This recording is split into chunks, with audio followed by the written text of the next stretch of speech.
요즘 현황을 그대로 좀 팩트로 얘기를 드리면은 가장 좀 명확하게 보이는 부분은 부동산 이제 금리가 굉장히 높잖아요. 부동산 금리가 높고 분명히 이제 국가 현황상으로도 개인 대출 비중이 증가하고 있다는 것까지 나오고 있는데, 근데 그렇다고 해서 그만큼 부동산이 많이 떨어졌냐? 분명히 아니란 말이죠. 네. 근데 그럼 소득이 더 증가했느냐? 그것도 아닙니다. 예. 그러면 어딘가에서 이 자산을 메꾸고 있는, 이 대출 이자를 메꾸고 있는 것이 필요한데, 개인 예금으로 물론 메꿀 수도 있는 거고요.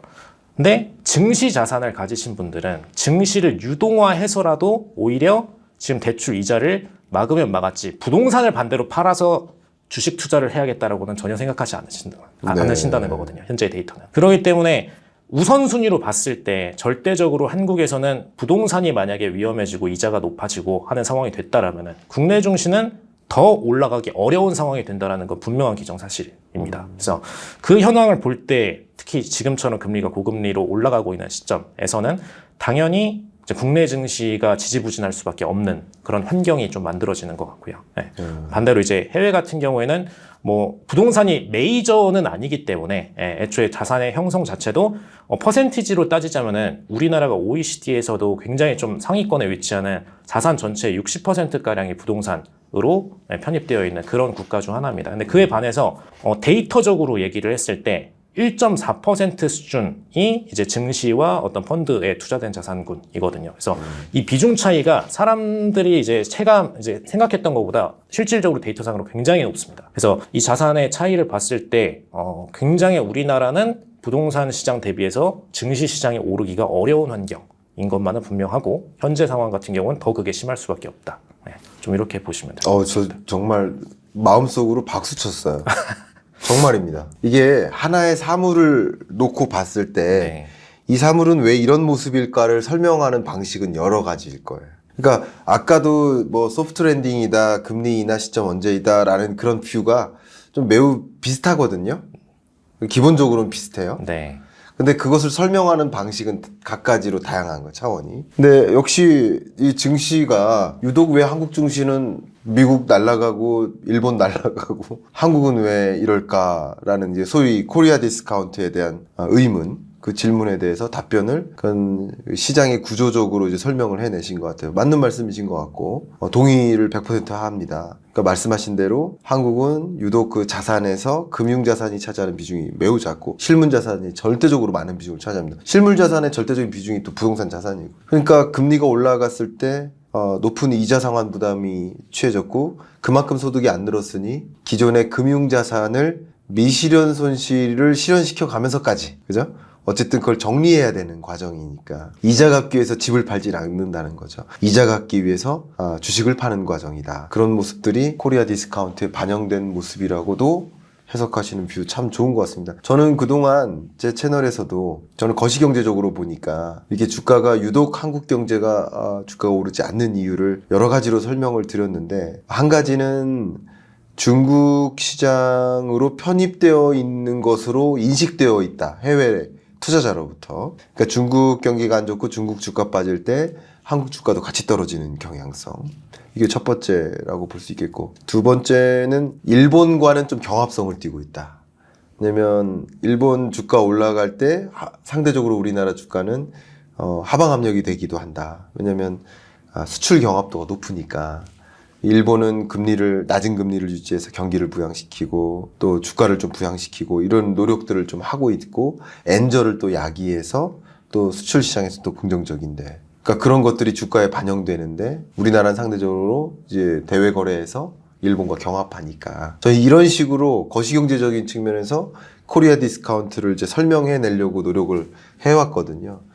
어떻게 보면 가계의 투자 자산의 구성이라는 구조적인 면에서도 접근해 봤을 때 그럴 개연성이 좀 있겠구나라는 공감을 저도 갖게 됐습니다. 자, 역시 한국 증시가 역시 미국 증시 올라갈 때 유독 빠지는 현상. 그러면 이런 구조는 계속될 수밖에 없다, 구조적으로. 그러면 조금 더 미국 증시에 투자를 해야 되겠다라는 생각을 좀 하게 만드네요. 말씀 속에서 저도 사실 뭐 금리가 이제 인하 구조로 넘어가서 나중에 이제 이자 부담이 공격적으로 줄어들고 네. 반대로 이제 증시가 우리나라가 유일하게 미국보다 좀 공격적인 상승을 보여줬을 때가 코로나 직후였거든요. 네. 그때까지만 해도 이제 부동산으로 반대로 돈을 벌어서 이걸 증시에 투자하는 그런 수준의 어떤 유동성 공급이 이루어졌기 때문에 그런 상태가 다시 된다라면은 이제 네. 좀 성장성을 살짝 보일 수 있겠지만 현 금리 수준, 특히 현 구조에서는 굉장히 좀 쉽지 않지 않을까.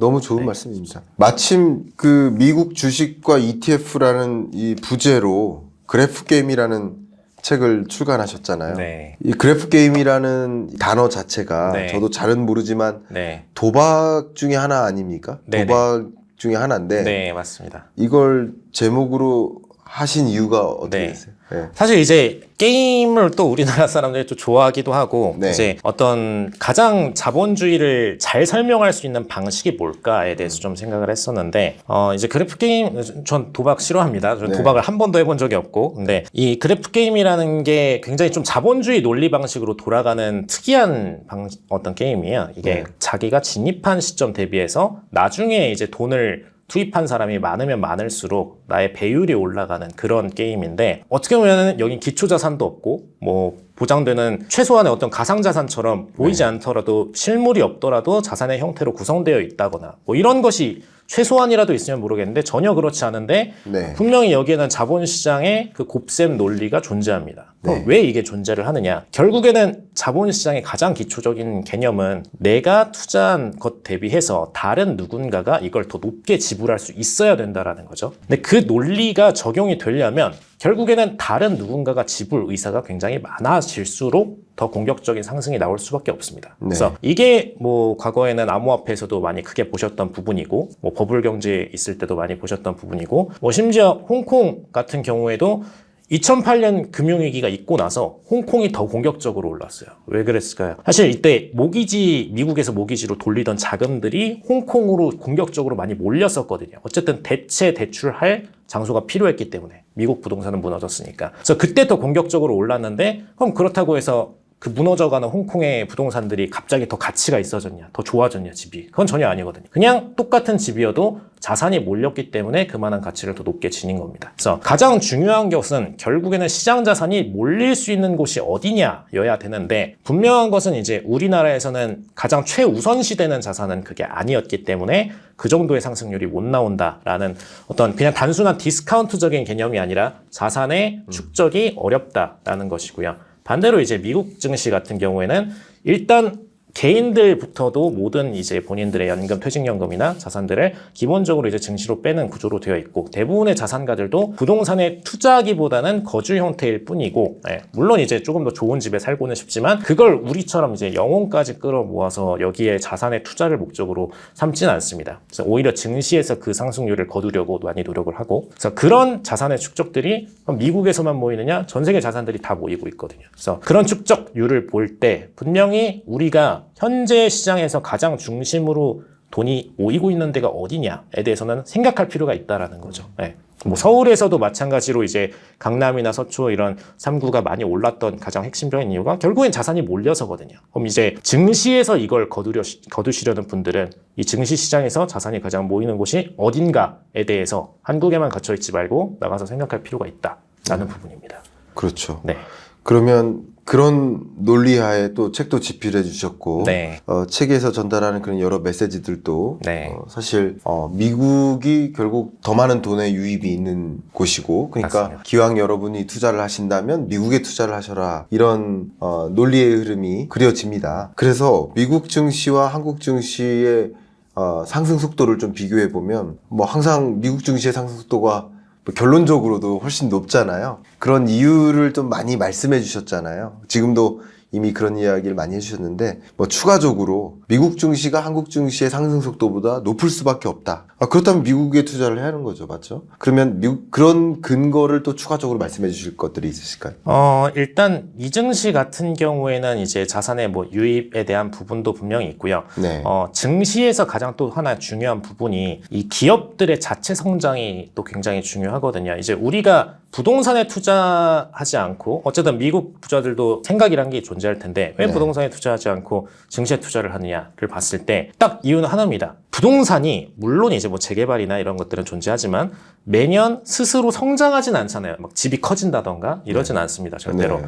근데 기업이라는 것은 분명히 성장을 반복하는 계속적인 활동을 한단 말이죠. 네. 그리고 가만히 있어도 이 평가 가치와 별개로 기업 자체는 매출 성장을 하는 기업들이 수없이 존재를 합니다. 그래서 이런 부분들을 봤을 때 순수 가치가 상승하면서 동시에 인플레이션의 효과를 얻을 수 있는 시장이 어딘가를 봤을 때 공격적인 성장을 거두고 있는 그런 기업군들을 노려야 되는 것이고요. 그리고 그 중에서도 이제 당연히 어떤 섹터들을 색출을 해내야겠지만 그런 성장성을 가장 좀 탄력적으로 보여주고 있는 기술성을 보여주고 있는 게 또 미국 증시가 하나가 아닌가라는 부분입니다.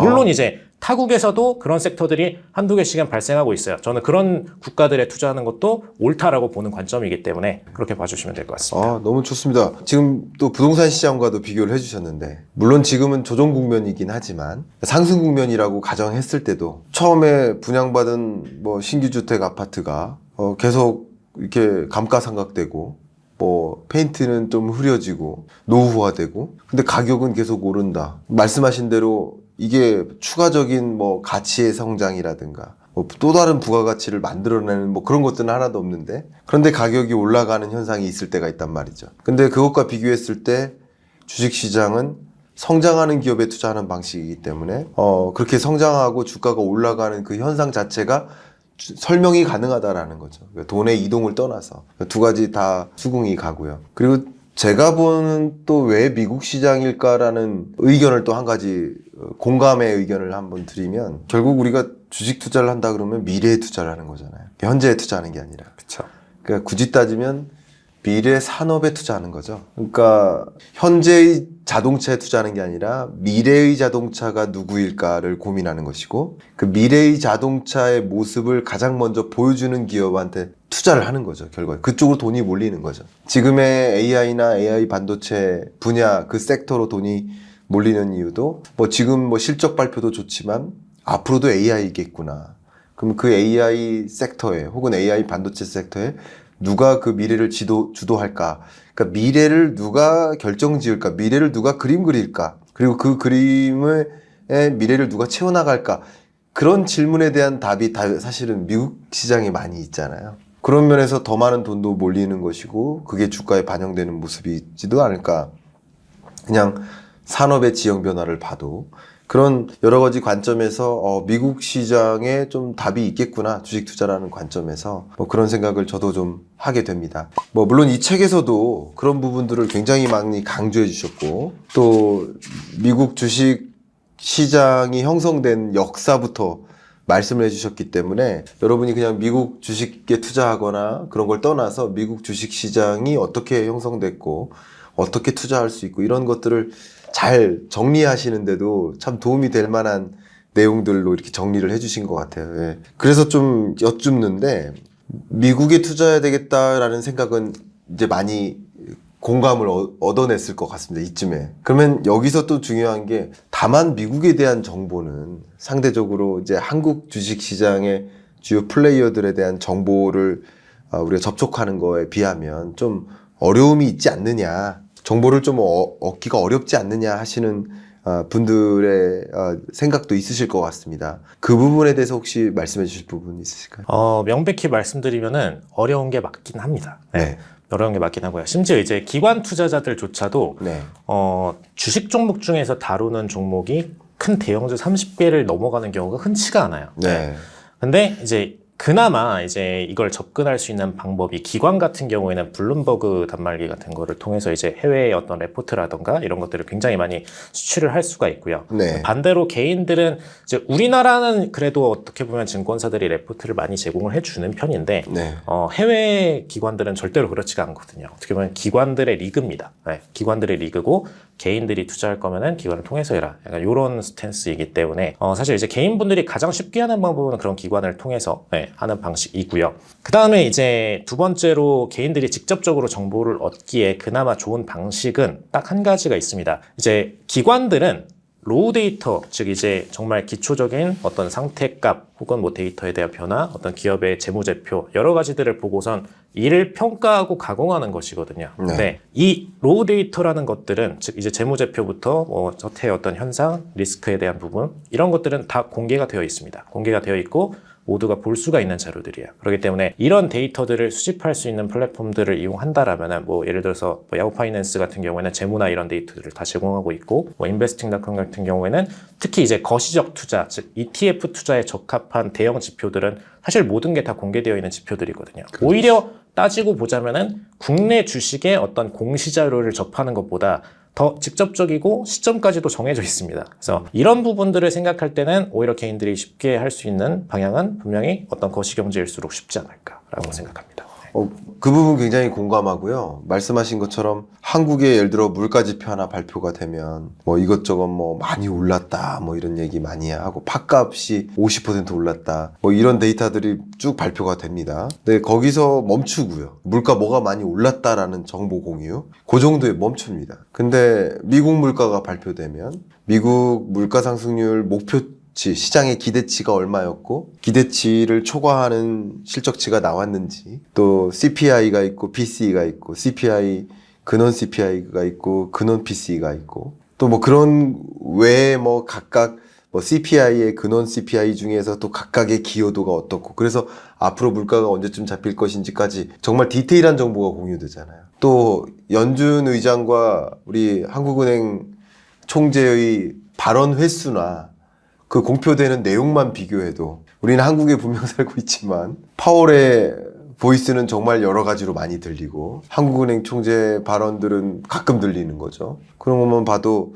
반드시 정보가 한국 정보가 많다. 특히 왜냐면 ETF는 거시에 투자를 하는 거잖아요. 거시 정보에 있어서는 한국 거시 정보에 더 가까이 있다. 혹은 미국 거시 정보는 뭐 접근하기 어렵다라는 말씀이 오히려 저는 공감이 안 되네요. 진짜 말씀하신 대로. 그런 면에서 또 역시 미국에 대한 정보의 접근성도 그게 그 어려운 것이 아니니 그게 그렇게 두려운 요소가 아니다라는 네. 말씀이신 것 같아요. 자, 그러면 네.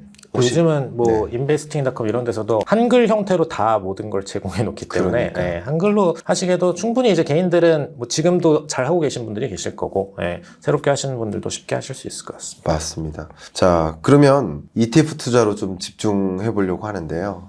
소위 말하는 이제 패시브 투자죠.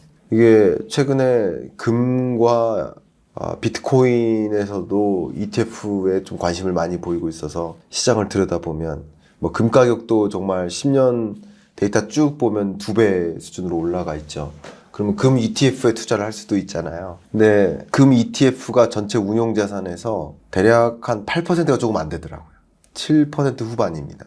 비트코인 같은 경우 ETF 승인되고서 역시 비트코인 전체 투자 자산 규모에서 ETF로 투자되는 그 비중이 한 3.8% 정도? 아직 4%가 좀 안 됩니다. 그런데 미국 주식시장에서 ETF 투자가 이 운용시장에서 50%를 넘어섰지 않습니까? 이게 굉장히 큰 화두가 됐지 않습니까? 그런 면에서 다른 투자 자산하고 좀 비교가 안 되는 운용자산에서의 비중을 ETF가 차지하고 있는데 이게 어떤 의미가 있을 것인가 이렇게 설명해 주시면 좀 도움이 될 것 같습니다.